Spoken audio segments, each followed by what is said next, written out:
자비로우신 하늘 아버님, 간밤에 저희에게 평안과 쉼을 주신 것을 감사드리옵니다. 오늘 새날 새 아침을 주시고 특별히 오늘은 주님의 비를 땅에 내려주셔서 산천 초목이 해갈하고 곡식이 잘 자랄 수 있게 하여 주시는 것을 감사드리옵니다.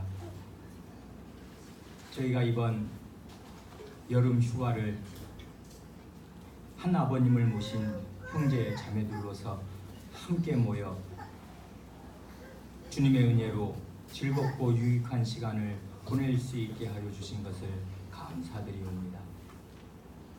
특별히 저희 교회 안에 이 귀한 언약의 자녀들을 선물로 많이 주셔서 저희 교회에 내일이 있게 하시고 내일이 밝게 하여 주신 것을 감사드리옵니다.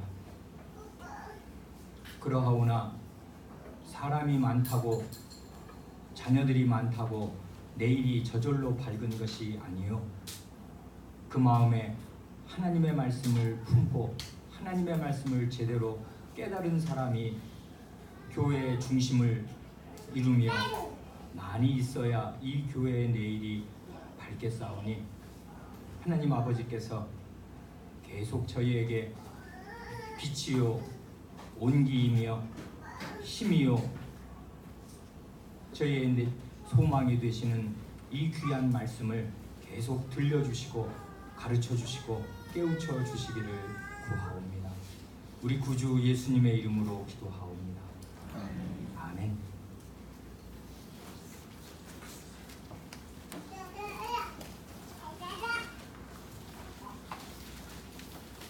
어제 하이델베르크에서 온 세 사람, 하이델베르크 요리문답을 작성하는데 아주 중심적으로 기여한 사람들을 간단하게 생각해 보았습니다. 어린 사람들에게는요, 이 뛰어난 인물들에 대한 전기, 위인전이 꼭 필요합니다. 그래, 그분들이 어떤 믿음을 가지고 살았는가 이런 것을 마음에 잘 품고 배우면 도움이 되고요. 그리고 이것은 어린 사람들뿐 아니라 하나님 말씀이 가르치고 있는 것이기도 합니다. 모든 사람, 모든 어른들도 선진들의 믿음을 본받으라 하셔서 우리에게 귀감이 되는, 모범이 되는 그런 믿음의 사람들의 믿음을 잘 살피고 그걸 본받는 노력은 대단히 필요합니다. 그런데 우리가 읽은 이 책 하이델베르크에서 온 세 사람과 귀도 두그레를 위인전으로만 읽으면 좋지 않습니다. 그래, 오늘은 그 다음 이야기부터 말씀드리려고 합니다. 이 하이델베르크 요리문답, 우리가 애송하는 이 하이델베르크 요리문답에서 아주 중요한 것이 뭐냐 하면 교회적인 노력이다 하는 것입니다. 이건 개인적인 작품이 아니에요. 그러니까 뭐 우르시누스도 좋고 올레비아누스도 좋고 프리드리 3세도 좋은데 이 개인의 작품으로 생각하면 좋지 않습니다. 그래, 이제 어린 사람들은 이건 어려운 말이다, 좀 미안한데 공교회성, 거룩한 보편적 교회 말이에요. 이 요리문답을 생각할 때는 늘 공교회성을 함께 생각하는 것이 좋습니다.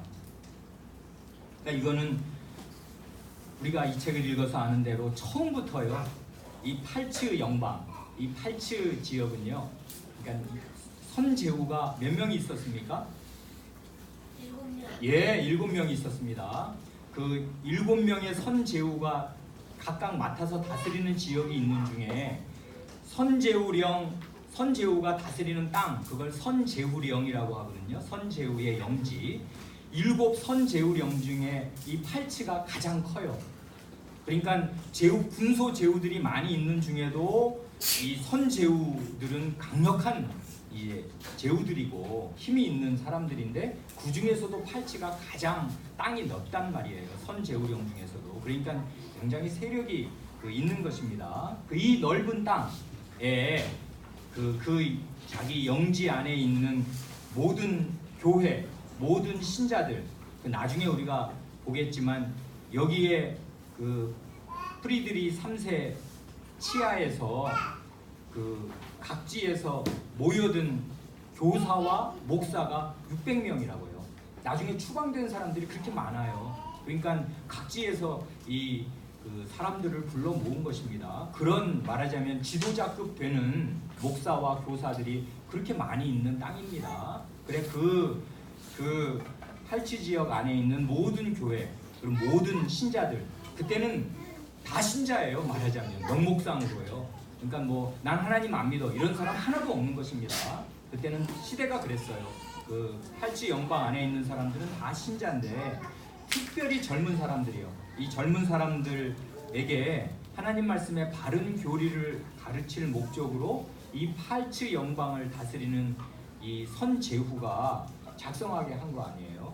그러니까 처음부터 이건 무슨 개인이 자기 실력을 발휘한 개인의 작품이 아니고요. 교회를 위해서 작성하게 한 것입니다.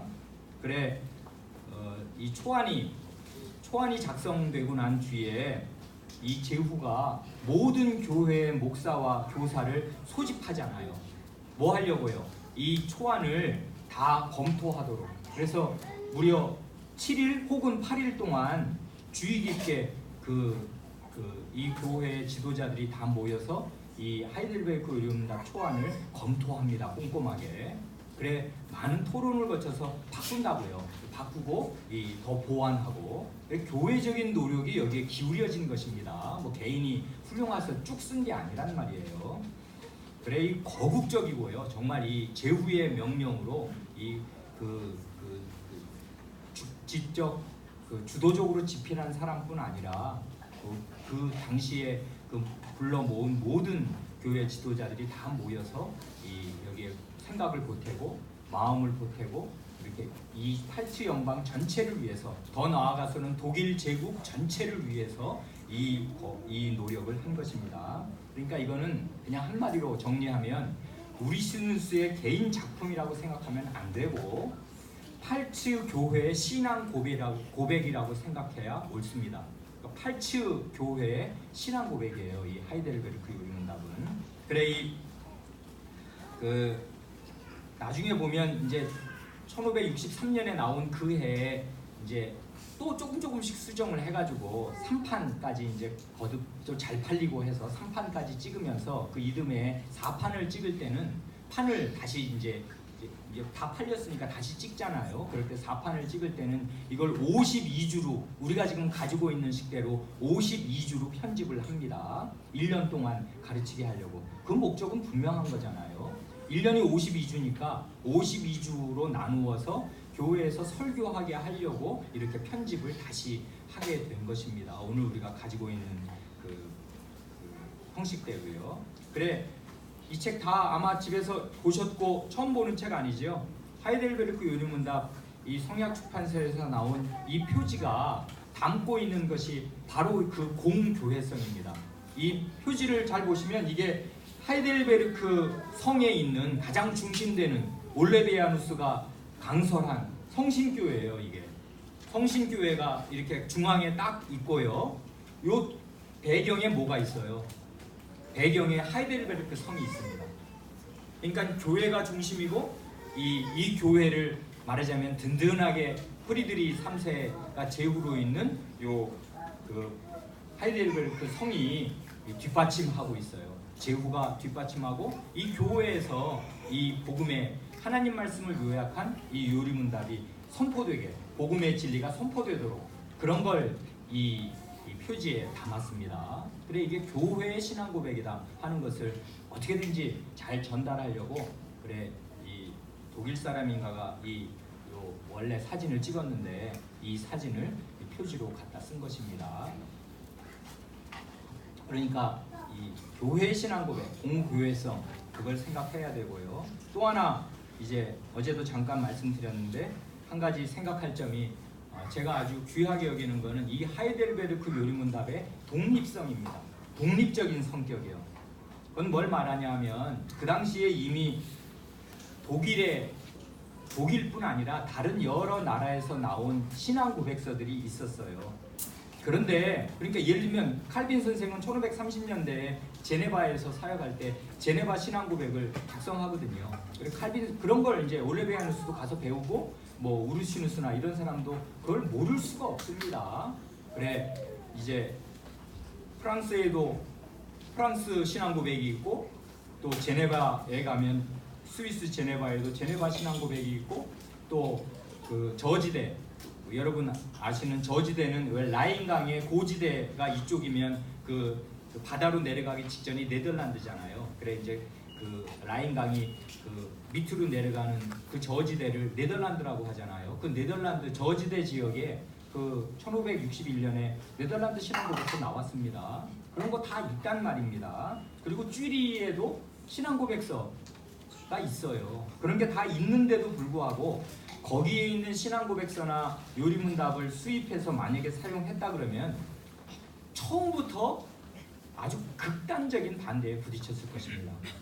자기들이 독일 내에서 이렇게 신앙고백을 탈취해서 작성을 해도 나중에 보면 알지만 거의 준전시 상황 같은 심각한 반대가 있었는데 하물며 독일이 아닌 외국에 뭐 프랑스, 뭐 제네바 뭐 이런 데서 뭐 네덜란드 이런 데서 만약에 그 요리문답을 가져다 썼다 이러면은 이건 그냥 너는 칼빈파 이단이야. 저건 저지대 이단이야. 저건 스위스 쥐리히 이단이야. 이런 딱지가 그냥 딱 붙어져서 아예 뿌리를 내릴 수가 없었을 것입니다. 그래 그렇게 하지 않고요.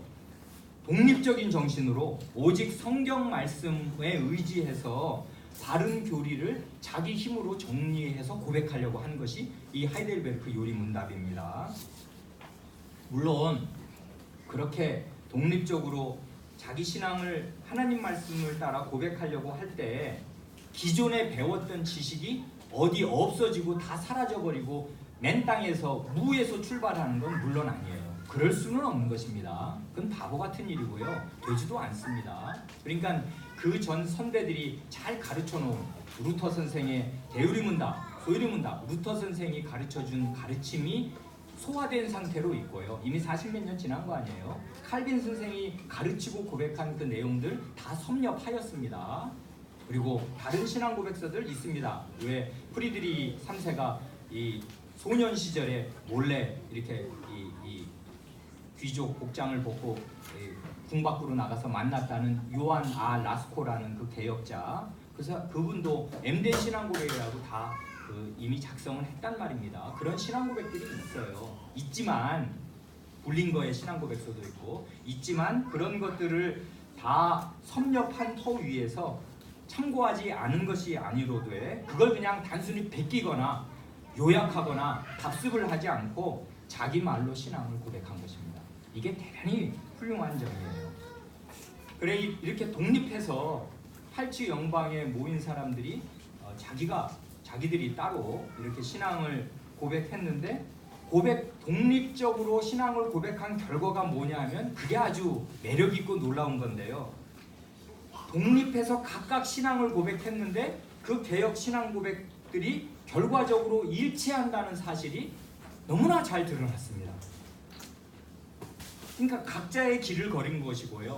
각 나라의 필요를 따라서 자기가 닥친 이 회중을 잘 먹이기 위해서 교육을 어떻게 할 거냐 이걸 위해서 각자 신앙 고백을 나라에 맞게 뭐 쥐리히에서든 제네바에서든 프랑스에서든 네덜란드에서든 각각 고백을 했는데 결과적으로 다 내용이 일치하더라 하는 이 일치성과 통일성이 확 드러났습니다. 그래 이걸 그냥 간단히 줄여서 말한다면 통일성 속에 다양성이고요. 다양성 속에 통일성이 드러나게 된 것입니다. 이 점이 아주 놀랍다고요. 그러니까 이렇게 해서 서로 합쳐지게 되면 대단히 보석처럼 아름답게 다이아몬드 보면은 다이아몬드가 면이 하나면 그게 아름답겠습니까?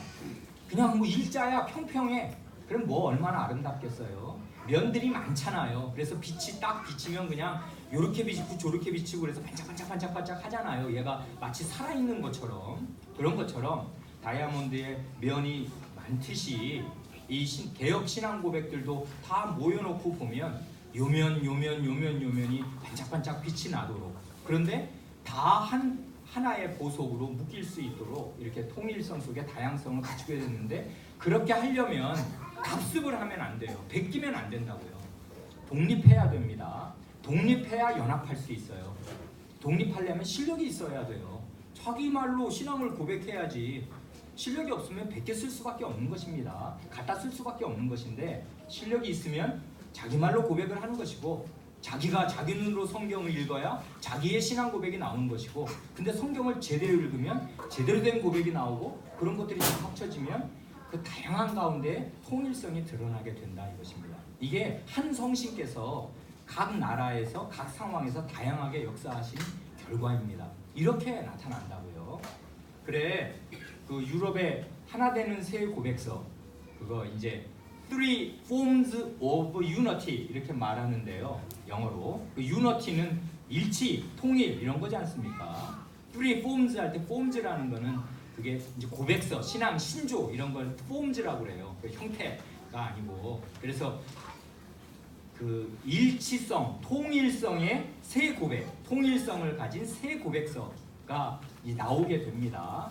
그 연도별로 보면 1561년에 네덜란드 규도두그레 목사님이 개인으로 쓴 네덜란드 신앙고백서, 그리고 63년에 우리 하이델베르크 요리문답, 그리고 나중에 가면 1618, 19년에 요거는 이제 한 50년, 55년 뒤로 가는 거죠. 하이델베르크 요리문답 나오고 나서 1600년 초에 이제 도르트에 모인 그 전 유럽 교회들이 도르트에 모여서 이단에 대한 대응책을 공동으로 마련한 것이 이제 도르트 신조입니다. 그래, 요 세 가지, 네덜란드 신앙고백서, 하이델베르크 요리문답, 도르트 신조, 요 세 가지를 하나 되는 새 고백서라고 합니다. 그러니까 이건 도르트 신조는 네덜란드, 네덜란드 신앙고백서는 네덜란드, 하이델베르크 요리문답은 독일에서 나왔습니다. 다른 나라에서 나왔으나, 그리고 시대가 조금 다르기도 합니다. 그렇지만은 요 세 가지가 다 성경적인 그 신앙 고백서가 되었습니다. 이뿐만 아니고요. 그 이렇게 하나 되는 새 고백서 내에, 그래 유럽 교회들은, 유럽에 있는 개혁 교회들은 다 하나 되는 새 고백서를 자기의 신앙 고백으로 받고 지금까지 뭐 한 400~500년 이렇게 400년 이상 온 것인데요. 이런 고백서 말고 영국이 배를 타고 가서 저기 미국 신대륙을 거쳐서 우리나라에까지 들어온 그 영미 대륙의 그 신앙 고백서는 웨스트민스터 표준문서라고 하잖아요. 그 웨스트민스터 신앙 고백서, 웨스트민스터 대유리문답, 웨스트민스터 소유리문답. 그러니까 이거는 다른 신앙 고백서라는 말입니다. 나중에 1648년이나 가서 작성되는 맨 마지막에 나온 신앙 고백서이고, 거기에 딸린 대소요리문답인데, 그러니까 영미, 우리 한국에 있는 장로교회는 다 이 웨스트민스터 표준문서를 받아요. 그러니까 하이델베르크 요리문답 모르는 사람 많고, 네덜란드 신앙 고백서는 생전 처음 들어보고, 도르트 신조도 안 읽어본 것입니다, 대개. 근데 희한한 게 요 영미 대륙의 신앙 고백인 웨스트민스터 신앙 고백 표준 문서하고 요 유럽 대륙의 하나 되는 새 고백서하고 내용과 신앙이 똑같습니다. 아주 똑같아요. 그러니까 이 다 독립적인 신앙을 고백한 것인데 결과적으로는 내용이 같아요. 이게 아주 그 역사를 통해서 우리가 그 탄복을 바라게 되는 성신 하나님의 역사입니다. 말이 똑같지 않아요. 여러분 대우리문답하고 하이델베르크 요리문답하고 읽어보세요. 분위기 정말 다릅니다. 아주 달라요. 그러니까 나는 이게 더 좋아, 나는 이게 더 좋아, 얼마든지 말할 수 있습니다. 그런데 그 내용을 잘 보면 다 성경적이라고요. 그리고 장점들이 있어요. 우리가 대우리문답 최근에 우리가 계속 보고 있습니다만은 세례에 관한 고백 굉장히 뛰어납니다. 성찬에 오기 전에 주저하는 그 성도들을 향한 그 목회적인 따뜻함, 이런 건 다른 어느 신앙 고백 요리문답에도 없는 아주 좋은 내용들이 거기 들어가 있거든요. 그러니까 각 보석입니다. 장점들이 다 반짝반짝 빛나는데 똑같지 않아요. 그런데 다 아주 철저하게 성경적이더라 이것입니다.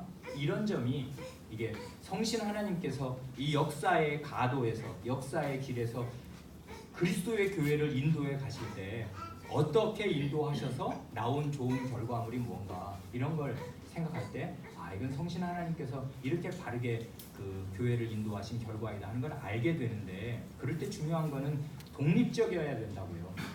독립이라는 게 뭐예요? 홀로 독자 설립자 아니에요. 자기 두 발로 서는 게 독립이에요. 두 발로 서려면 어떻게 해야 돼요? 돌 지나야 되는 것이고요. 다리에 무릎에 힘이 들어가야 되고요. 자기 허리에 힘이 들어가야 되는 것입니다.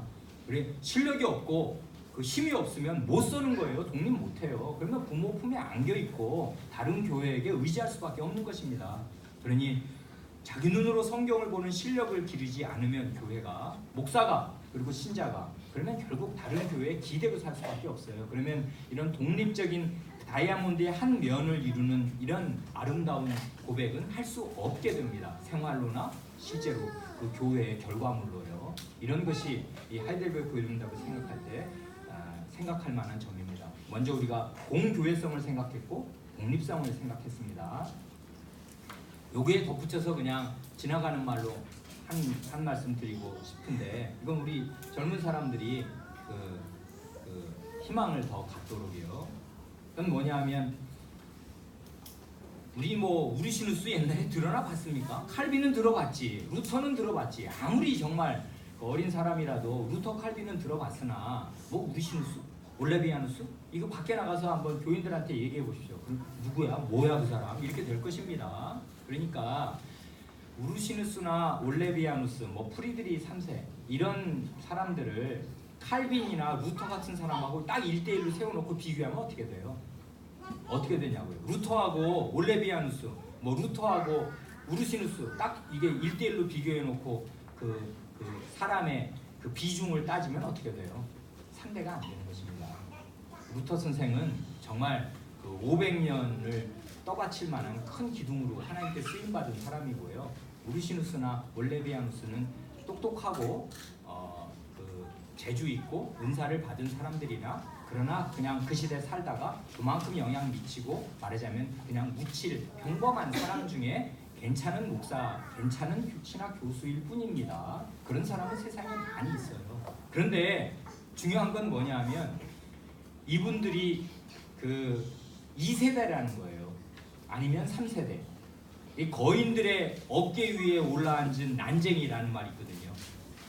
난쟁이에요. 거인하고 난쟁이가 이렇게 딱 둘이 서 있으면 거인은 엄청 크고요. 난쟁이는 이 일반 사람보다 키가 작으니까 이거 완전히 무슨 나무에 껌 붙은 것처럼 작습니다. 그런데 그 난쟁이가 거인의 어깨 위에 올라가면 어떻게 되는 거예요? 어깨 위에 딱 서면 거인보다 멀리 볼 수 있습니다. 왜 그래요? 거인의 어깨 위에 올라가 있거든. 바로 이것입니다. 루터와 칼빈 같은 사람은 거인입니다. 그런 사람은 하나님께서요 매 시대 주시는 게 결코 아니에요. 역사를 보면 절대로 그런 일 안 일어납니다. 매 시대마다 30년마다 50년마다 루터, 칼빈이 나오고 어거스틴이 나오는 거 전혀 아닙니다. 그런 사람들은 아주 특별한 때에 하나님께서 거인들을, 왜냐하면 그런 거인들이 필요한 시대라는 거는 그만큼 그 시대가 어렵다 그 얘기예요. 안 되거든 이게. 그런 사람 없으면, 그런 거대한 힘을 가진 사람이 없으면 그 시대의 조류가 바뀔 수가 없는 것입니다. 그래서 그 거인들의 시대는 따로 있는 것이고요. 문제는 그 거인들을 양분으로 받고서 거인들의 어깨 위에 올라가는 난쟁이들이 있고 거인들의 발밑에 있는 난쟁이들이 있는 것이에요. 그 거인들의 발을 딱 붙잡고서 나는 우리 선생님이야, 우리 사부야, 나는 루터교인이야 하면서 그 바지가랑이를 딱 달라붙어 있는 그런 사람들이 있습니다. 그런 사람들이 바로 이 책에서 말한 고루터파 같은 사람들이에요.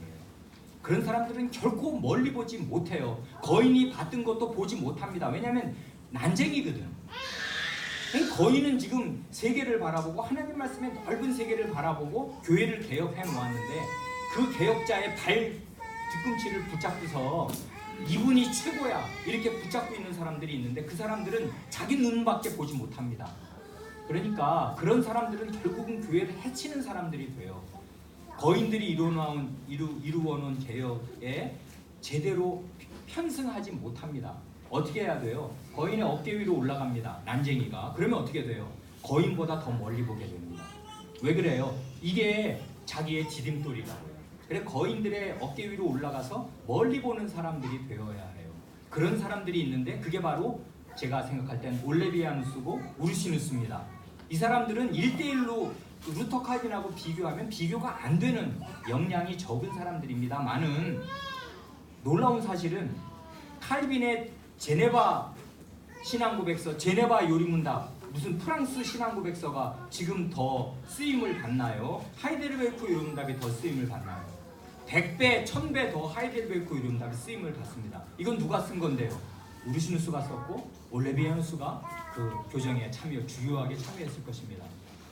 그러니까요, 거인들이라는 이런 굉장히 비옥한 토양을 하나님이 주셨기 때문에 이분들을 막연하게 추종하지 않고 맹목적으로 추종하지 않고 자기 눈으로 성경을 읽되 이분들이 다 양분으로 주어져 있단 말이에요, 이미. 그러니까 이분들이 뭘 가르쳤는가를 제대로 배우고 깨달은 터 위에서 그 어깨 위에 올라가서 세계를 바라보도록 애써야 돼요.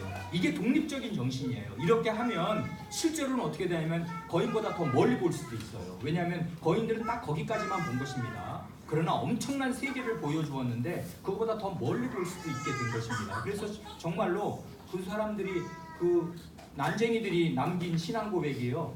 거인들 자신들이 루터의 대류문답 있습니다. 저도 이 책상에 가지고 있고 보는데 루터의 대류문답 지금은 볼 필요 없어요. 이것이면 됩니다. 제네바 요리문답 안 봐도 됩니다. 이게 더 좋아요. 이렇게 될 수 있는 것입니다. 그러니까요, 우리는 다 거인들을 하나님께 선물로 받은 사람들이에요. 그런데 자기는 실력이 없으면서 난쟁이면서 그냥 자기 눈으로 성경을 보지도 않고 거인 위로 올라갈 생각도 하지 않으면서 그냥 개혁교회래. 이 교회가 개혁교회가 뭔데 도대체가 몰라. 내용은 없어. 그런데 그냥 개혁교회야. 나는 개혁교회 교인인 게 엄청난 자부심이야. 헛것입니다. 아무것도 없는 것이에요. 그런 거는. 그렇게 되면 안 되고 거인을 자기 양분으로 삼아서 그 위로 올라가서 그 어깨 위에 서려고 애써야 합니다. 그러면 하나님께서 써주시면 거인이 남겼던 것보다 더 훌륭한 것들을 남길 수 있어요. 이게 아주 결정적인 예입니다. 저는 이걸 볼 때마다 너무나 흥분됩니다. 왜냐하면 우리들의 깜냥은 우리가 다 알아요. 우리가 칼빈처럼 살겠어요? 루터처럼 살겠어요? 안 됩니다. 역량이 우리는. 그러나 그런 분들이 우리의 옥토로 주어져 있기 때문에 그런 영향을 잘 섭취하고 나면 더 멀리 볼 수 있습니다. 우리 시대의 문제는 칼빈 선생이 해결할 수 있는 게 전혀 아니에요. 기독교 강요 다 읽어보세요. 3분의 2가 로마교 비판한 거거든요. 지금은 로마교가 주적인 시대가 아니거든. 그러니까 뭘 가르치고 했는가를 잘 섭렵한 다음에 우리 시대의 문제를 봐야 되는데 칼빈 선생은 갑자기 타임머신 타고 우리 시대에 오면은 어리버리하면서 아무것도 해결 못할 것입니다. 왜냐하면 시대 문제가 달라졌어요. 애들이 다 스마트폰을 보고 있는데 이런 건 생각이나 할 수가 있나. 이거 적응하는데 10년 20년 걸릴 것입니다. 그러니까요, 우리 시대의 문제는 우리가 해결하는데 거인의 어깨 위에 올라가서 해결하는 것입니다. 올라가야 됩니다. 이런 게 독립정신이라고요. 마지막으로 우리 먼저 공교회성을 생각했고 독립성을 생각했습니다. 마지막으로 이제 말씀드리고 싶은 것은 이것입니다. 하이델베르크 요리문답을 작성한 이 세 사람과 네덜란드 신앙고백서를 작성한 목사님, 이 규도드브레 목사님이 치른 값입니다. 그게 뭐냐 하는 것입니다. 이게 어떤 값을 치르고 오늘 우리에게 주어진 것인가 하는 것입니다. 그러니까 이런 신앙, 이건 결국 신앙 고백이고 자기 신앙을 나는 이렇게 믿습니다 하고 고백한 고백의 내용인데요. 자기가 믿음을 고백하면요, 값을 치를 때가 옵니다. 그리고 평소에 늘 값을 치르고 있어야 해요. 믿음은 결코 값싸는 것이 아닙니다. 여러분, 예수 믿으면 천당 간다, 이런 값싸는 게 아니에요. 복음은 그 말이 전혀 틀린 게 아니고 핵심이지만, 예수 믿으면 천당 가? 그게 진짜야? 그게 진짜로 믿는다면 그 믿음은 값을 치를 것을 요구해요.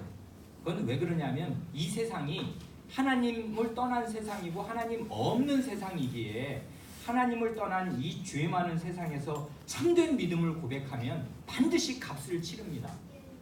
그래, 이 신앙 고백도요, 믿음을 고백한 것이기에 이 세상에서 적대적인 세상에서 믿음을 고백했기에 값을 요구했고 이 사람들은 값을 치르면서 이 신앙을 고백한 것입니다. 그래 이제 대개 우리가 다 쭉 책을 읽어서 아는 것이지만 그냥 간단하게만 여러분의 기억을 상기드리는 선에서 가고 싶습니다. 프리드리히 3세요.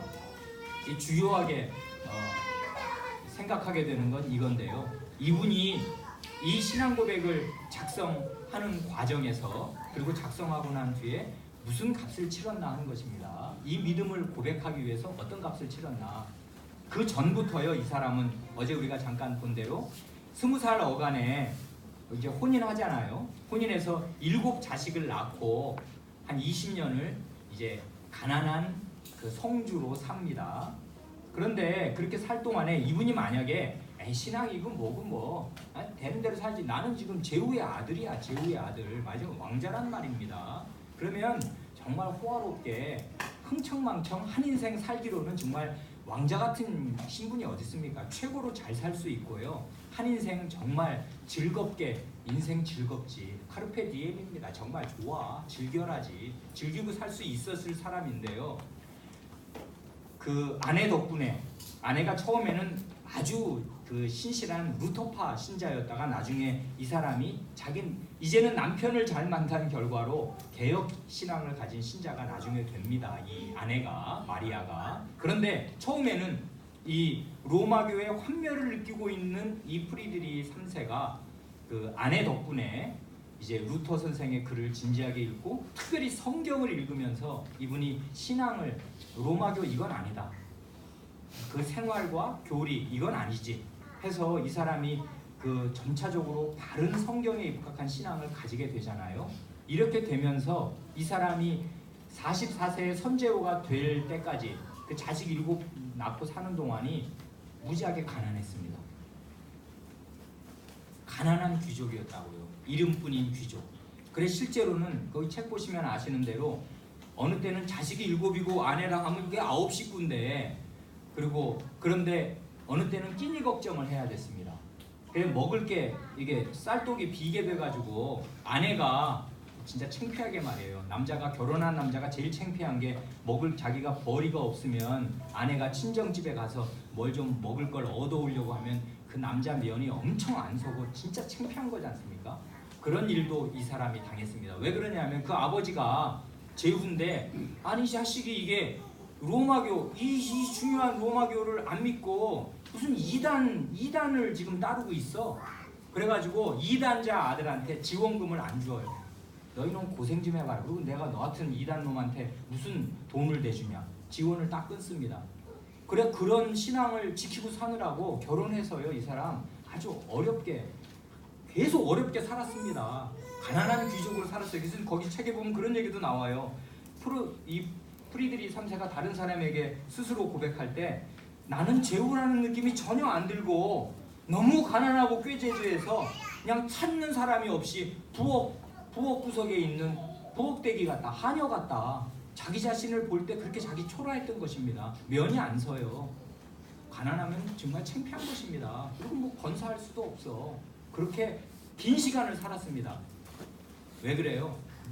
자기 믿음을 이 개혁, 성경에서 발견한 이 개혁적인 믿음을 지키려고 아버지로부터 의절을 당하면서 지원을 받지 못해서, 그렇다고 그때 그럼 내가 벌어 먹여야지 하고 제후가 나가서 농사 지을 수 있는 것입니까? 그런 시대 아니란 말이에요. 그러니 그냥 말만 제후야. 엄청 가난하게 살았습니다. 자, 그러다가 졸지에 말이에요. 졸지에 7 선제후령 중에 가장 큰 영지를 가진 팔츠의 선제후가 44살에 딱 됐어요. 그래 이제는 뭐 세금도 엄청 들어올 수 있을 것이고, 이제 갑자기 가난한 귀족이 선제후가 되었습니다. 자, 그러면 이제 드디어 쥐구멍에 벼들게 된 것입니까? 이제 고생 끝 행복 시작이 되는 것입니까? 우리가 여기 읽어보면 아는 대로 안 그렇게 됩니다. 자기가 이게 맡아서 다스리게 된 하이델베르크를 중심으로 한 이 탈취 지역 사람들을 이렇게 보니까 자기 지역, 자기가 다스려야 할 자기의 신민들이 도덕적으로 너무나 저열했습니다. 사는 꼬라지들이 이게 신자가 아니라고요. 너무나 도덕적으로 저열하게 살았고요. 젊은 사람들, 젊은이들이 하나님 말씀을 아는 게 없었어요. 너무나 무지하고 너무나 저열했습니다. 그래, 도덕적으로 이렇게 이게 도대체 뭐냐, 이게 이 사람들이 사는 꼬라지라는 게, 그거를 보고서 이 사람이 원인을 도덕 갱신 운동을 한 게 아니에요. 이 사람이 정말 이게 하나님 말씀을 제대로 본 사람이어서 자기가 이제 왕으로서 이 나라를 개혁해야 되는데, 이 사람들이 이렇게 형편없이 도덕적으로 저열하게 사는 것을 이걸 뜯어 고치려고 할 때 어떻게 해야 되겠다고 생각하냐면, 그 근본 원인이 하나님 말씀을 제대로 배우지 않은 데 있다고 이분이 판단했습니다. 제대로 판단하는 것이에요. 그래서 내가 맡은 이 백성들에게 하나님 말씀을 가르쳐야 이 사람들이 도덕적으로 건실하게 산다. 특별히 젊은 이 어렸을 때부터 하나님 말씀을 제대로 배워야 한다 하는 필요를 딱 느껴서, 이 사람이 제후가 되자마자 바로 각국에 있는 인재들을 어저께 본 대로 59년에 제후가 돼서 60년에 올레비아누스, 61년에 우르스누스, 대표적으로 그런 것이고요. 말하자면 수백 명을 불러 모은 것입니다. 선생들, 좋은 사람들을 불러 모아서 가장 먼저 맡긴 것이 62년에 제후되자마자 바로 착수해서 맡긴 것이 요리문답을 작성해라. 우리 신민들, 이 젊은 사람들을 하나님 말씀으로 가르칠 요리문답을 작성하게 하였습니다. 여기까지는 뭐 우리가 뭐 잘한 거지, 그게 뭐 어쨌단 거야, 그게 무슨 어려움이야, 이렇게 생각할 수 있는데요. 이렇게 이제 좋은 뜻으로요, 우리 백성을 반듯하게 세울 그런 요리문답을 작성하게 했는데, 이게 완전히 벌집을 쑤셔놓은 게 되었습니다. 제가 우리 문 목사님 사용하시는 연구실 있잖아요, 목회실 1, 거기 밖으로 베란다로 나가는 창문이 있거든요. 거기를 문을 탁 열고 이제 환기를 시키려고 문을 열고 닫는데 뭐가 툭 떨어져요. 뭐가 떨어진지 아십니까? 이만한 말벌집이 떨어졌습니다. 그 말벌집이 딱 떨어지고 나니까 알들이 막 수십 개가 튕겨져 나오면서 벌들이 수십 마리가 앵앵거려가지고 문을 얼른 닫고 이제 119에 전화해가지고요. 저는 119 3번인가 출동했었습니다. 이번 여름이 3번째입니다. 그래서 벌집을 제거해주고 갔거든요. 이 말벌집을 쑤시면 어떻게 되는 거예요? 벌집 한번 해보실까요? 한번 쑤셔보고 싶어요? 큰일 납니다, 정말. 그러지 않습니까? 말벌은 그 독성 엄청 강하지 않습니까? 그 수십 마리가 달라붙으면 어떻게 돼요? 딱 그 시기였어요. 딱 이 하이델베르크 요리문답이 독일 전역에 벌집을 쑤셔놓은 꼴이 되었습니다. 정말 그렇게 되었어요. 그래서 요리문답이 나오자마자 다 이제 독일 여러 제후국 전역에 선물로 다 보내는 것입니다. 우리 이렇게 했다고 이제 다 보내면 이걸 받아본 사람들이 이제 칭찬을 하거나 지지하는 사람들은 백에 하나고요. 독일 전역이 들끓었습니다. 그래, 사방이 다 적이 됐어요. 그래서 아주 치열한 논쟁을 합니다. 거기 보면 그런 거 나오잖아요. 네, 이 고루터파 그 공작하고 우리 신학 논쟁합시다 해가지고 이 프리드리 3세가 8명 데려오고 저쪽에서 8명 데려와가지고 몇 날 며칠을 아침 6시부터 10번을 일주일 동안 그게 왜 틀려? 그게 뭐야 도대체? 하면서 신학 논쟁을 치열하게 벌이고요. 그렇게 하고 나서도 이게 승복이 안 돼서 2년 내내 논쟁을 말하자면 벌였단 말입니다. 그래 나중에 결국 어떻게 됐냐면요. 독일 내에서는 우군이 거의 없었습니다. 다 적이 됐어요. 그래서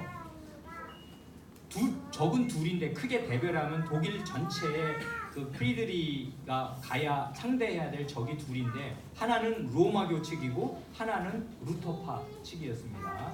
로마교는 이건 도저히 합칠 수 없는 적이었어요. 왜 그러냐면 여기 80문 하이델베르크 요리문답 80문 아시는 대로 어떻게 되어 있어요? 로마교의 미사는 맨 마지막 저주받을, 어떻게 그렇게 살벌한 말은 또 잘 기억하고 계십니까? 그게 그 시대에 나온 아주 가장 결정적인 전투적인 용어입니다. 여러분 그 시대 배경 보세요. 그 하루에요. 그 프랑스에서 700명이 개혁신앙을 가진 사람이 살해되고 이러는 시대라고요. 믿으면 그 1561년 때 이 기도두브레 목사님이 이런 거 작성했다고 몇 년 뒤에 잡혀서 교수형 당하는 그런 시대 아니에요. 이건 정말 죽고 죽이는 그런 시대에서 전쟁 상태에서 적이 누군지 분명히 보면서 이런 전투적인 용어를 할 수밖에 없었단 말입니다. 그래 로마교가 거의 대세인데 아니 로마교 사람이 가만히 볼 때 뭐라? 우리 교회 우리가 매일 드리고 매주 드리는 미사가 저주받을 우상숭배라고? 이게 말이 되는 소리예요. 이게 이렇게 되면 로마교가 가만히 있어요? 벌집을 그냥 쑤신 것입니다. 그런데 가슴 아픈 건 뭐냐면 루터 선생이 그렇게 큰 개혁자로 쓰임 받아서 루터 선생을 따르는 그 루터파, 루터란들, 루터 교회가 굉장한 적이 됐습니다. 이 하이델베르크 요리문답에. 그래서 이게 정말 가슴 아픈 일인데요. 그래서 난쟁이도 두 종류가 있는 거예요.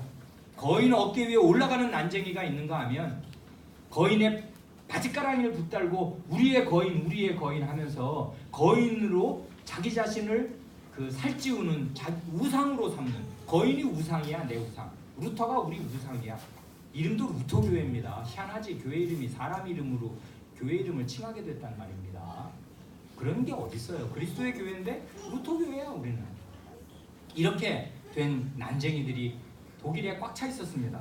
그래 그 사람들이 하이델베르크 류문답? 저건 프리드리히 3세? 저건 칼빈파 2단이다. 저건 더 이상 루터파가 아니다. 루터의 자손이 아니다. 우리 독일 교회 여기는 로마교를 예전부터 믿는 사람들이 일부 있고 그러지 않으면 다 루터 선생이 개혁한 이 개혁신앙을 받아들여야 되는데 저건 듣도 보도 우리가 못하고 인정 못할 칼빈파 2단을 들여왔으니 독일 영방에서 축출되어야 한다. 독일을 다스릴 수 없다. 반역자다. 이렇게 돼서요. 이걸 쓴 결과가 어떻게 됐냐면 이단과 반역자라는 누명을 뒤집어 쓰게 되었습니다. 이건 그 당시에는 거의 죽음을 뜻하는 거예요. 죽음 아니면 전쟁입니다. 이단과 반역자는 반역은 원래 전쟁으로 진압을 해야 되는 거고요. 이단은 사형을 쳐야 되는 거예요. 이 과거에는. 그러니까 이단과 반역자라는 말하자면 이 올가미가 목에 드리워지게 되었습니다.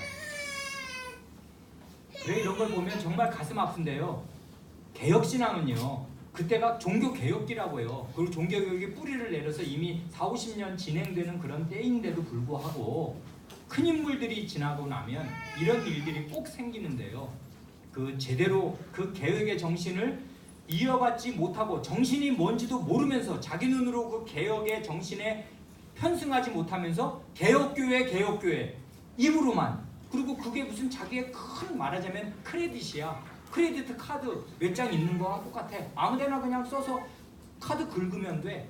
이런 식으로 개혁 신앙을 써먹는 소비해버리는 개혁 신앙이 뭔지를 자기 마음에 품어야 그게 개혁 신자지. 개혁교회 하면 개혁교회 신자가 되는 것입니까? 이 말로 안 된다고요. 근데 그러는 사람들 이게 우리가 개신교회다 프로테스탄트다 이렇게 말로만 하는 루터 교인들이 독일에 꽉 차 있었단 말이에요. 그런 사람들이 우리가 그렇게 애송하고 하나님 말씀을 잘 고백한 이 하이델베르크 요리문답을 이단적이라고 공격을 했단 말입니다. 이게 그러니까 가장 가슴 아픈 일인데요. 형제로부터 공격을 당하는 거예요. 이단이라고. 그렇다고 우리가 루터란들을 미워할 수 있냐면 형제란 말이에요. 그게 형제. 같은 개혁교회 안에 속한 사람들인데 제대로 못 자라면 가장 큰 적이 된다고요. 이 사람들이. 이 프리드리히 3세에게 가장 큰 어려움을 준 사람들이 평생에 누구였나 생각해 보세요. 아버지 젊었을 때는 루터파 아니 그 로마교 신자 그 다음에는 평생에 걸쳐서 루터란들이었습니다. 루터파 같은 교회 신자들로부터 그렇게 공격을 당한 거라고요. 그래 당했습니다. 당하고 나서 이렇게 끝난 게 아니에요. 결정적인 전기가 왔지 않습니까? 루터란들이 황제에게 고소합니다. 저 사람은 독일 저 팔츠를 다스릴 수 없는 반역자고 그리고 칼빈파 2단을 독일 내 끌어들인 장본인이다. 저 사람 파문시켜야 된다. 이렇게 황제에게 고소를 합니다. 그래 황제는 이건 이제 그 로마교 측 사람이니까 그래? 그럼 잘 됐구만 해가지고 그걸 딱 받아보고서는 황제가 고소를 접수한 사람으로서 경고장을 날립니다. 그 경고의 내용은 이것입니다. 아니 독일 지역에서 원래 공인된 공식 신앙 고백이 있잖아.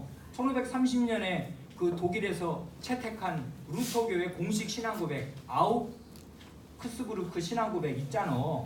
그거를 따르면 될 거를 이 루터교 정통 신앙 고백과 일치하지 않는 무슨 칼빈파 이단을 끌어들여 가지고서는 이상한 신앙 고백을 왜 만드냐? 그러니 답은 딱 이건데 그 요리문답 폐지해. 그리고 칼빈파 이단 독일에서 쫓아내. 이렇게 하는 것이 1555년에 협정을 맺은 이 아우크스부르크라는 말이 3번 나올 겁니다. 아까 1530년에 아우크스부르크 신앙 고백, 그건 루터교의 공식 신앙 고백이고요. 이 아우크스부르크에서 1555년에 이 신성 로마 제국 황제하고 독일 제후들하고 중요한 협정을 맺습니다. 그게 바로 아우크스부르크 평화협정, 혹은 다른 한자어 말로는 다른 역사책에서는 아우크스부르크 화의라고 해요. 평화할 때 화자에다가 그 의논할 때 의자를 써서 어떤 평화의 의논을 했냐 하면 이게 그냥 이 로마교를 믿는 신성 로마 제국 황제가 이거 확 독일을 그냥 로마교로 만들고 싶은데 그게 소원이지만 이미 이것들이 머리들이 커가지고 루터를 신봉하고 있어서 전쟁으로 진압을 하지 않는 한 해결이 안 되게 생겼어요. 그러니까 이 딴 데랑 전쟁이 붙어야 되는데 이 동맹군을 얻기 위해서는 독일을 좀 달래줘야 돼요. 그래서 양보를 한 게 타협안이 이겁니다. 뭐냐면 독일 내에서는 제후에 따라서 제후가 둘 중에 하나를 믿으면 그 둘 중에 하나는 인정해 주는 거예요. 뭐냐면 둘 중에 하나는 로마교 아니면 루터교입니다. 이건 독일이니까. 그래서 다 로마교를 믿으면 좋지만 루터교를 믿는 제후가 루터교를 믿으면 그 제후가 다스리는 지역은 루터교를 믿어도 허용한다. 이게 아우크스부르크 평화협정이에요. 이걸 독일 전역에 이걸 맺은 것입니다. 그러니까 답은 둘 중에 하나밖에 없어요. 독일 제후가 루터교 신자면 다 루터교 신자로 그 지역은 되는 것이고 로마교를 믿으면 다 로마교를 믿는 것이고. 왜 옛날에는 황당하지. 대통령이 무슨 종교 가지면 우리들이 다 그거 따라가야 됩니까? 요즘 같으면 그게 말이냐 그게. 그런 게 어딨어. 이렇게 되겠지만 이건 우린 다 시대의 아들이라고요. 그 시대에 태어나면 그것에 대해서 왜 그래야 돼? 이렇게 생각한 사람 한 사람도 없는 것입니다. 누구라도 다 그렇게 받아들이고 독일 전체가 그렇게 해서 협정을 딱 맺었어요. 그게 아우크스부르크 그 평화 협정이란 말. 1555년. 그러니까 요 하이델베르크 르문답 나오기 전에 8년 전에 그런 평화협정 맺어졌으니까 그게 하한선입니다. 그 선을 넘으면 안 돼요. 칼빈은 거기에 없어요. 칼빈식으로 뭘 믿는다? 이건 안 돼. 이건 아우크스부르크 평화협정 위반이야. 여긴 카톨릭이냐 그 루터냐밖에 없는 거니까 칼빈은 아예 배제돼 있었습니다.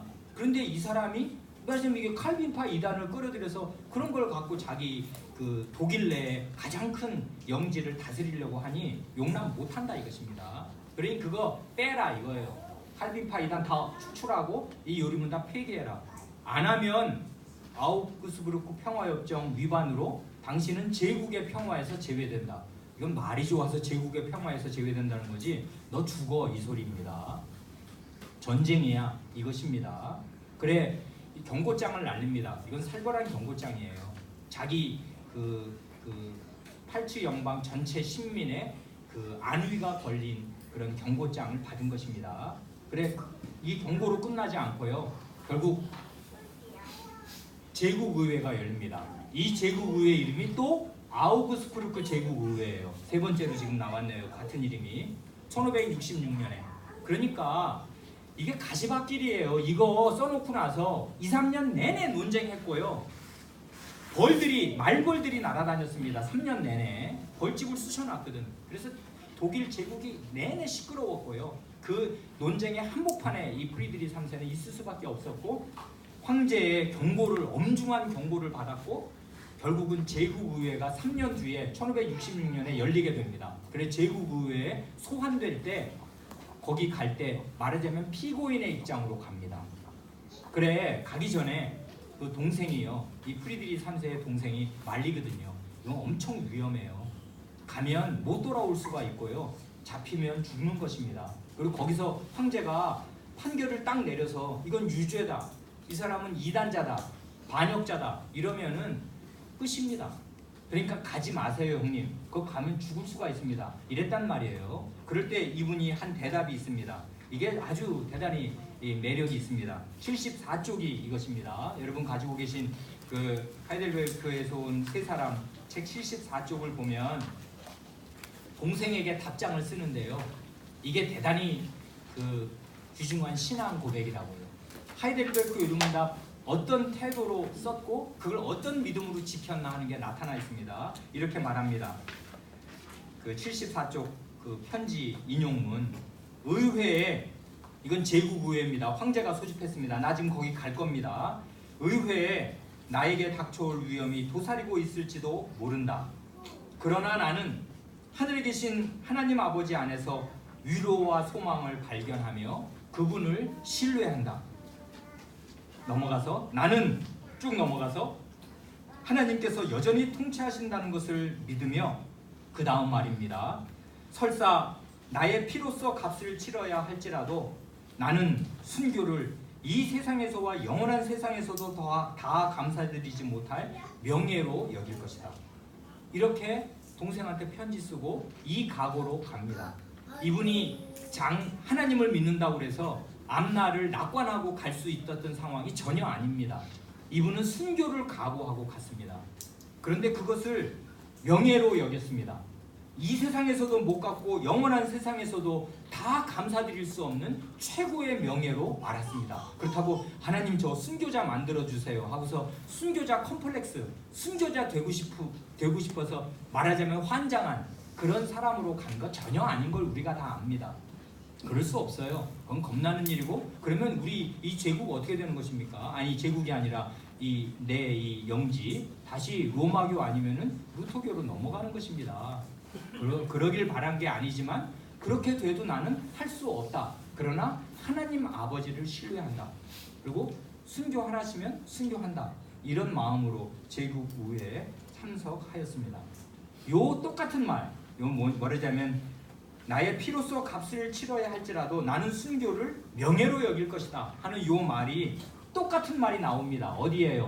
160쪽 이번에는 귀도두불의 목사님이 그 진짜 순교하는 그날 새벽에 뭐 3시에 깨운대잖아요. 새벽에 깨워가지고 이제 오늘 이제 밥숟가락 놓는 날이네. 그래 이제 오늘 순교하는 이제 사형장, 교수형장으로 가는 그날 같이 잡힌 그 동료 죄수들, 수인들에게 이 말을 하고 가지 않습니까? 귀도두불의 목사님이 똑같은 말을 합니다. 프리드리히 3세와 거기 160쪽 맨 아래줄에서 161쪽으로 넘어가는 그 부분 읽으면 이렇습니다. 형제들이여, 오늘 아침에 저는 하나님의 아들의 교리를 위해 정죄를 받아 죽게 되었습니다. 왜 죽습니까? 이유는요, 그리스도의 교리예요. 그리스도의 복음, 그리스도의 가르침, 이것 때문에, 이것을 위해서 나는, 근데 내가 죄인이래요. 그걸 가르쳤고 그걸 고백했다고. 그래 정죄받아 나는 죽게 되었습니다. 하나님을 찬양합시다. 저는 행복합니다. 마지막 말이 프리드리히 3세가 한 말하고 완전히 똑같지 않습니까? 하나님께서 이런 명예를 제게 주실 것이라고는 감히 생각조차 못했습니다. 대단한 명예로 알았습니다. 45세 이분 프리드리히 3세는 47살에 이 제국의회 앞에 섰는데 이분은 45살에 이 목사님은 순교하러 나아갈 때 아주 이것을 자기에게 하나님께서 베풀어 주시는 대단히 명예로운 일로 그리스도를 위해서 내 뜨거운 피를 부을 수 있다니, 야 이런 영예가 어딨냐 하면서 갔습니다. 그러니까요, 우리가 이렇게 지금 애송하고 있고 외우고 읽는 이 하이델베르크 요리문답 어떻게 나왔나? 프리드리히 3세가요 하나님 말씀을 잘 바르게 요약하고 바르게 고백한 이 요리문답을 지키는 일에 자기의 목숨과 자기의 제후직을 걸었습니다. 이건 그냥 그냥 뭐 과장해서 하는 말이 전혀 아니에요. 제국 후에 그런 각오로 갔었고 그렇게 될 뻔도 하였습니다. 그래 이 책에서 평가하기를 제국 의회 앞에 황제 앞에 그렇게 담대히 말했던 두 사람이 있었다. 1521년입니까? 보름스 제국 의회에서 루터라는 그 말단 수사가 요즘으로 하면 신학생 하나가 말이에요. 그 네로라 하는 신성 로마 제국의 황제와 그 로마 교황의 칙사들인 추기경들과 선제우들 앞에서 그 말단 수사가 내가 여기 있나이다. 나는 달리는 어떻게 할 수 없나이다. 하나님 나를 도우소서 하는 마음으로 그 황제와 사실은 독일 전체와 혼자 맞섰지 않습니까? 그런 믿음의 기계가 있었는데 프리드리 3세가 자기 제후직과 자기 목숨을 걸고서 황제와 맞섰는데 그때 황제와 함께 7 선제후가 다 있고요. 독일의 군소 제후가 다 모입니다. 그게 제국의회라고요. 그러니까 제국에서 가장 중요한 회의체에서 황제가 결정을 내려야 되는데 이단자라고 결정을 못 내렸어요. 말을 해보고 이 사람 말을 들으니 이 사람이 딱 한 말이 그거지 않습니까? 제가 칼빈파 이단이라고요. 저는 칼빈의 책을 읽어본 적도 없습니다. 저는 하나님 말씀에 충실하게만 이거 썼습니다.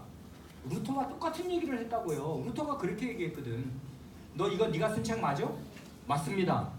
이거 취소한다고 말해.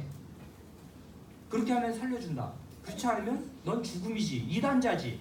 그렇게 말했더니 루터가 생각할 기회를 달라고 해서 나중에 다시 와서 하는 말이 하나님 말씀으로 내가 쓴 글이 틀렸다는 걸 입증하면 난 받아들입니다.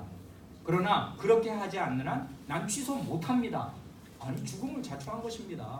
그리고 교회의 회의들에 오류가 있었습니다. 이건 로마 교황에게 오류가 있었다고 하는 말과 똑같거든요.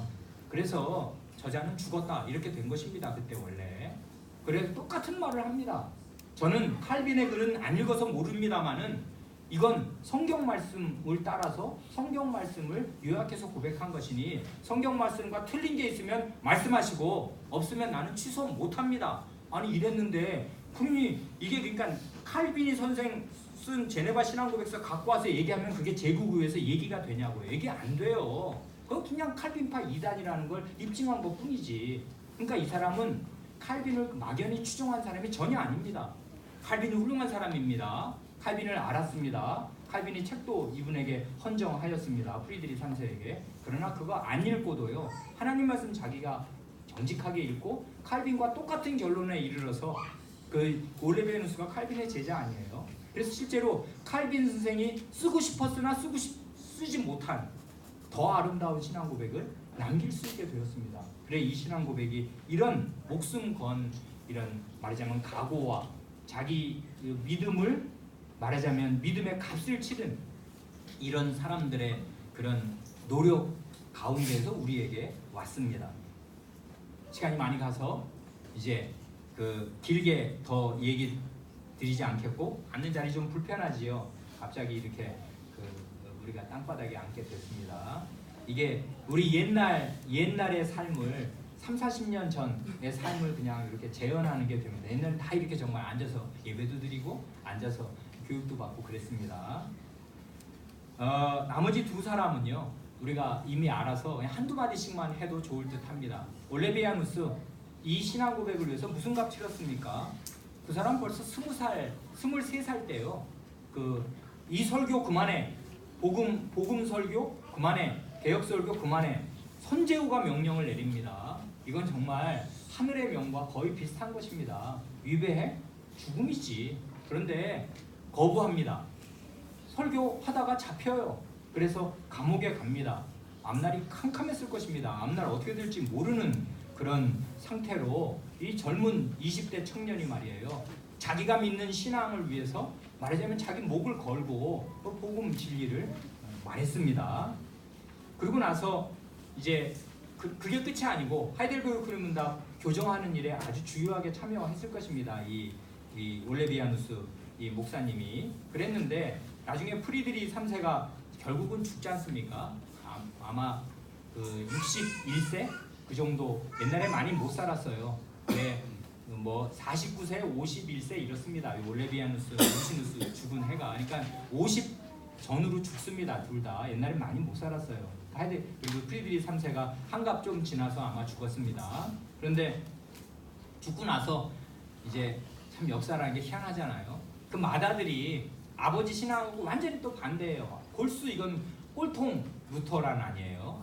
맏아들이. 그래서 아버지가 보자고 오라고 그래도 말 안 듣고 우리 아버지랑은 아버지는 이단자라 나는 그 자양반하고 말 안 한다. 그리고 이렇게 아버지랑 의절하고 살다가 아버지가 죽으니까 맏아들이 선제후 자리를 이어받아서는 다 뒤집어 엎어버립니다. 1년 만에 싹 하이델베르크와 팔츠 제국이 바뀌어버리잖아요. 어떻게 바뀌어요?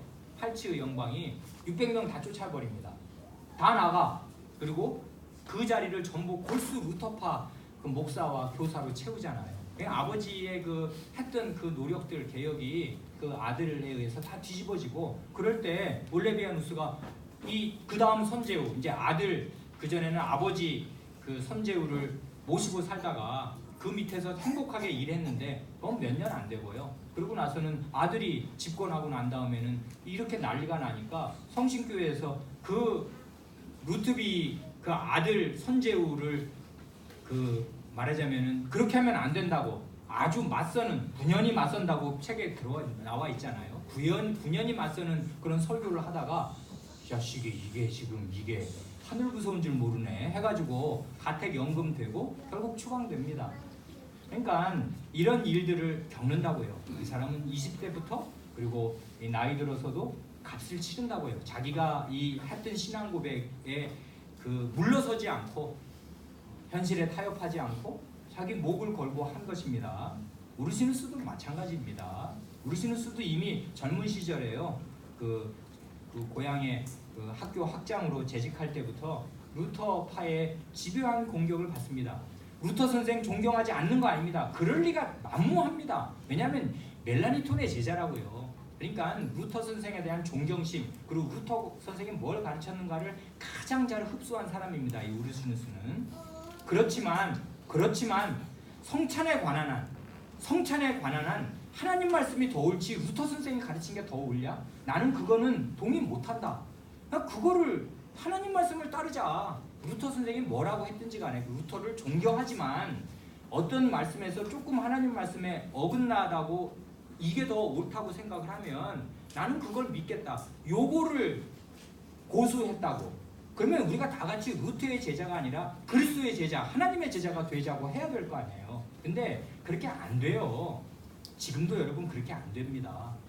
그래서 어떤 식으로 루터를 공격하면은 루터 전체를 무너뜨리는 것처럼 그런 생각을 한다고요. 루터란들이. 그래가지고 그러니까 루터는 말하자면 성경이야. 한마디도 고치면 안 돼. 이렇게 됐습니다. 그런 사람들이 꼭 생깁니다, 여러분. 그 위인들 뒤에 가면 그 사람 말을 묵수하는 사람들이 생겨요. 이건 어느 교회나 똑같아요. 여러분 우리 다 죄인이고 약한 사람들이에요. 목사가 훌륭하지 않습니까? 그 목사의 이게 천한 말로 따까리가 되는 사람들이 생깁니다. 절대로 교회는 그러면 안 돼요. 교회는 그리스도의 제자가 되어야 되고 그리스도를 따라야 되는데 목사의 종이 되는 사람들이 꼭 생깁니다. 목사가 훌륭하면 훌륭할수록 우리 교회는 다행입니다. 목사가 들을 중해가지고 목사의 종 되는 사람 별로 없을 겁니다. 그런데 목사가 진짜 훌륭하고 큰 인물이 되면요 그 목사를 엄청 맹종하는 추종하는 맹신자들이 꼭 나옵니다. 반드시 그런 사람들이 엄청 문제가 돼요. 그래 우르시누스가요 그런 집요한 공격을 받습니다. 그리고 이 하이델베르크에 와서도 이 사람은 비난의 표적이었을 것입니다. 이 사람이 소유리문답을 대요리문답과 소유리문답을 그 전에 쓰거든요. 자기가 하이델베르크 유리문답 작성하는데 참여하기 전에 이제 그 칼빈 선생의 그 제네바 신앙고백, 그 다음에 그 요리문답이 있고 또 불링거 선생의 요리문답이 있고 또 요한 아 라스코의 그런 그 M된 신앙고백이 있어서 그런 것들을 다 참조해서 대요리문답, 소요리문답을 작성합니다. 그 소요리문답이 108문으로 되어 있는데요. 그 중에 91개가 여기에 들어가 있어요. 여기 하이델베르크 요리문답에. 그러니까 자기가 먼저 쓴 소요리문답이 나중에 하이델베르크 요리문답의 모태가 된 것입니다. 그러니까 이 우르시누스가 그 누가 이거 하이델베르크 음답 지었는지 잘 몰라요. 사실은 정확히 어디 기록에 남은 것이 없는데 우리가 추정을 해보면 두 개를 비교해보면 이건 뭐 거의 이건 3분의 2, 70%가 우리시누스 그 전에 쓴 요리문답 내용하고 거의 비슷하네 하니까 우리시누스가 이걸 썼을 거라고 믿습니다. 초고를 거의 이제 썼고 이제 올레비아누스 목사님이 교정에 직접 참여할 뿐만 아니라 이제 다른 목사들이 다 여기에 이제 참여했다고 생각할 수 있는데 우리시누스가 그 말하자면 대표자다 보니까 모든 비난이 이 사람에게 쏟아지고 논쟁의 주적이 되었을 거라고요, 이 사람이. 그래 제가 이 책 읽으면서 딱 두 개의 밑줄을 그었는데 이번에 5번째 읽을 때 밑줄 친 내용 이게 이것입니다. 이 불린거에게 이 우리시누스가 편지를 쓰면서 저는 이 싸움에서 이 생에서는 치유될 것 같지 않은 상처를 입었습니다 하는 말을 하지 않습니까? 이 싸움이 뭐예요? 이거 루터 파와의 형제들과의 싸움이라고요. 형제들한테 엄청난 비난을 받는 것입니다. 저 자식은 칼빈파 2단이다. 전 독일 놈이 아니야 저건. 쫓아내야 돼. 이런 식의 어마어마한 이 비난을 받고서 그게 너무나 가슴 아파서 이 사람 그렇게 내상을 평생 치유되지 않을 것 같은 하나님 나라 가서나 해결될 것 같은 그런 어려움을 마음에 겪었습니다. 그리고 나서 기도도 그래요. 이 목사님은 뭐 여러분 이 네덜란드 신앙고백서 이거 드린 거 이거 한 번이라도 그냥 읽어보셨습니까? 이게 교수형 당할 죄가 됩니까? 너무나 이거 올바른 그냥 이게 뭐 어때서 이거 너무나 하나님 말씀을 잘 고백했단 말입니다.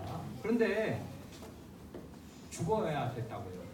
우리 주님께서 십자가 고난을 당해야 될 인간적인 이유가 전혀 없었듯이 주님이 죽어야 될 이유가 없었듯이 이 세상의 적의 이 세상의 적대감에는요 원래 근본적으로 합당한 이유는 없는 것입니다. 죄의 본질이 그렇고요. 이 세상의 본질이 그렇습니다. 하나님을 적대하는데 합당한 이유가 있는 게 아니에요. 죄는 원래 불합리 그 자체입니다. 합리적인 죄는 하나도 없는 것이에요. 죄는 다 이치에 어긋난 것입니다. 이치대로 하면 죄를 지으면 안 되는데 정말 불합리하게 사람은 죄를 짓는 것입니다. 죄란 그 자체로 불합리인데요. 우리가 이런 하나님의 진리를 알아서 하나님의 진리를 따르게 되면 어떻게 되냐면 이해하지 못할 어려움을 당하게 돼요. 왜 그래요? 이 불합리한 죄가 가득한 세상에 있기 때문에 그런 것입니다. 그래 우리 교인 가운데도 그런 분이 있잖아요. 예배를 드리러 오는 게 그렇게 힘든 일이 돼. 남편이 예배 못 드리게 해. 아니 이게 왜? 나중에 하나님 나라 가면 너무나 바른 일, 사람으로서 마땅히 해야 할 일을 하려고 하는데 그렇게 그게 어렵네. 왜 그래요? 죄는 불합리이기 때문에 그렇습니다. 이 세상은 이 불합리한 죄로 가득하기에 개혁신앙을 따르는 길은 좁은 길이에요, 여러분. 우리같이 이렇게 믿는 사람 전 세계에 우리나라에 많이 있습니까? 1% 됩니까? 안 돼요, 1%가. 독일에서 하이델베르크 음답 따르는 사람들이 1%가 됐어요? 안 된다고요. 굉장히 이게 정말 바른데 이제 역사가 한 몇백 년 지나고 나니까 이렇게 바른 신앙 고백 그리고 이렇게 따뜻하면서 입에 착착 달라붙는 신앙 고백 전 세계에 없어요. 최고입니다 거의. 그런데 이런 바른 신앙 고백을 하면 이 세상은 환영하고 어우 정말 잘했네 이러냐면 그때서부터 지금까지 전혀 그렇지 않다고요. 그리고 그 반대하는 말이라는 게 그게 말이 되고 이해가 되냐면 그걸 말로 설득하거나 그게 아니고요. 요렇기 때문에 이런 게 중요한 거거든요. 하고 차근차근 말을 하면 알아듣고 그걸 납득을 하냐면 안 그렇다고요.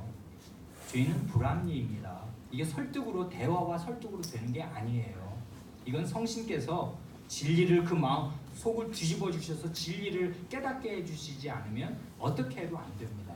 그런데 꼭 하나님 믿는다는 사람들이 얼치기로 믿으면 그렇게 됩니다. 그렇게 돼요. 그래서 이 루터란들의 이 상태 그걸 우리가 잘 생각해야 됩니다. 우리가 꼭 그렇게 될 수가 있어요. 언제든지 그렇게 될 수가 있습니다. 루터란처럼 될 수가 있어요. 자기가 배운 게 전부야. 그리고 사람을 엄청 떠받들어요. 그렇게 되면 루터란처럼 되는 것입니다. 그러면 참된 신앙을 가르치는 사람이 나올 때 그 사람을 공격하고 배척하고 팔짱을 딱 끼고서 저게 뭐야 저까짓 게 이렇게 하면서 이게 훨씬 더 옳은데 이런 사람이 됩니다. 참된 진리에 마음 문을 여는 사람이 되지 못해요. 교회는 반드시 이렇게 됩니다, 여러분. 루터 교회가 이렇게 됐어요. 그러니까 루터 선생이 자기가 이루어낸 그 개혁에 말하자면 그 후예들이 어떻게 됐는가를 봤다면 너무나 가슴은 아팠을 것입니다. 실제로 생전에 그런 말을 하기도 했습니다. 다 집어치우고 이런 거 다 원래대로 돌리고 싶다고.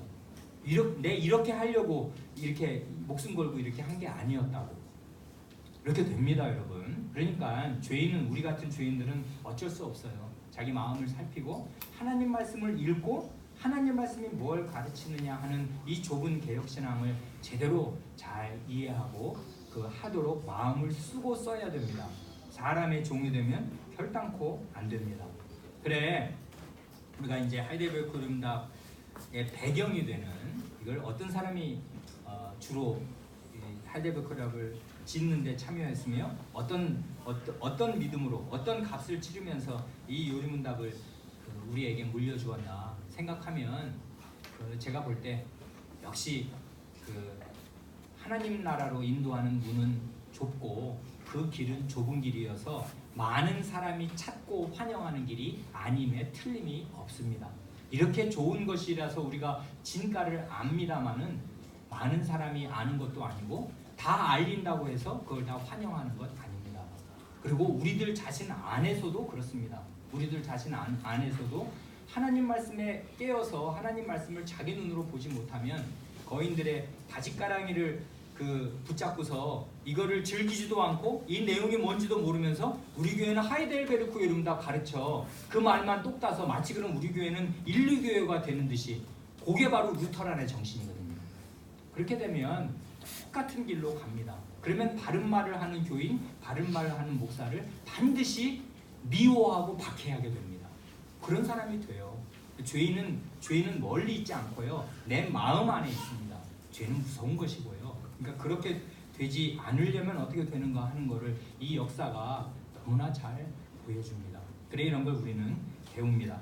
이제 말씀 다 드렸고 네덜란드 신앙고백서 이거 길어서 18쪽입니까?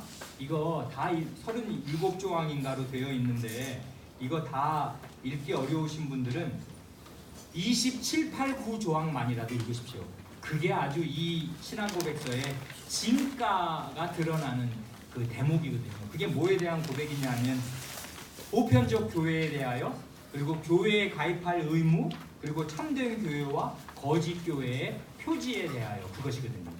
그게 아주 이 네덜란드 신앙고백서에서 가장 빛나는 부분에 속하고요. 오늘 우리에게도 아주 굉장히 요긴한 도움이 되는 그 내용이 됩니다. 그래 거기에 바로 그 유명한 말이 나오거든요. 27조에 그리스도께서는 백성이 없을 수 없는 왕이다. 그리스도가 왕이시면 반드시 백성이 있어야 되니까 그리스도가 그런 분이기 때문에 반드시 이 땅에는 그리스도의 그 신민인 교회가 있을 수밖에 없다. 참교회는 반드시 있을 수밖에 없으니 참교회가 뭐고 거짓교회가 뭔지를 잘 분별해서 참교회에 속할 의무가 있다. 그런데 거기 28문 맨 뒤에 보면 그 참교회에 속하지 않는 사람, 참교회에서 떠나거나 참교회에 속하지 않는 사람들은 하나님의 규례를 어기는 것이다. 이렇게 말한다고요. 그게 얼마나 이게 1561년에 450 몇 년 전에 한 고백인데 이 고백을 우리가 하나님 말씀을 잘 요약한 것으로 믿는다면 우리 한국에 있는 너무나 많은 신자들은 여기에 하나님의 규례를 위배하고 있는 것입니다. 자기는 교인이라고 신자라고 생각해요. 이제 교회는 안 나가니까 교인은 아니지만 자기는 신자라고 생각하는데 교회는 안 나가. 왜냐하면 이 현실 교회는 너무나 부패하고 더럽고 이게 가기 싫거든. 안 가. 근데 나는 신자야. 이러는 사람들이 우리 주변에 어마어마하게 많아진 시대가 되었습니다. 그래 이런 신앙 고백을 모르니까 이게 얼마나 엄중한 사실인지 모르니까 그렇게 하고도 자기 신자라고 생각합니다. 어림없는 생각입니다. 이 기도두불의 이 목사님을 따르면 그 어림없는 생각이라고요. 반드시 참교회와 거짓교회가 있고 우리는 참교회를 찾으려고 애써야 되고 참교회에 속해야 마땅합니다. 그래 우리 주변에도 그런 그런 막연한 정신으로 사는 사람들은 권해야 합니다. 이런 신앙 고백서의 내용대로 권해야 한다고요. 참교회에 속하도록. 여기까지 하겠습니다. 아유, 불편한 자리도 불편한데 수고 많으셨습니다. 같이 기도하고 마치겠습니다.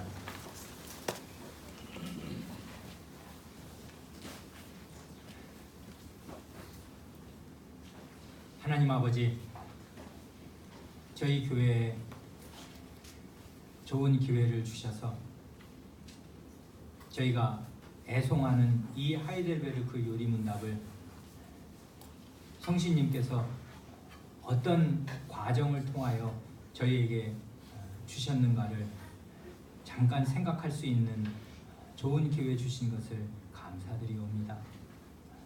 주님, 저희에게 이렇게 하나님 말씀을 균형 있게, 바르게, 깊이 있게, 생생하게 고백하는 저희 선조들의 신앙 고백을 물려주신 것을 감사드리옵니다.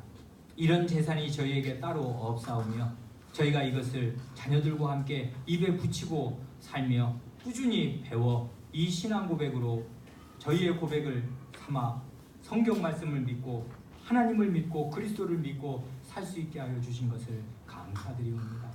주님, 그러나 이렇게 사는 길은 외로운 길이요, 좁은 길이요, 좁은 문으로 들어가는 길이오며 이렇게 따르는 사람들이 많은 것이 아니요, 이런 길을 따르느라고 저희는 때때로 교회 안에서 그리고 교회 밖에서 도무지 이해할 수 없는 불합리한 반대와 모욕과 맹대를 받기도 하고 받을 수밖에 없사오니 저희가 불같은 시험을 당할 때 이상한 일 여기는 것 같이 여기지 않게 하시고 저희 선조들이 이 신앙을 지키기 위하여 바로 그런 길을 간 것을 기억하고 참아낼 수 있게 하여 주시고 인내로 이 저희에게 주신 복된 믿음을 잘 지킬 수 있게 하여 주시옵소서.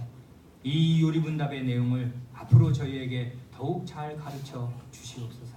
우리 구주 예수님의 이름으로 기도하옵니다. 아멘. 장시간 수고 많으셨습니다.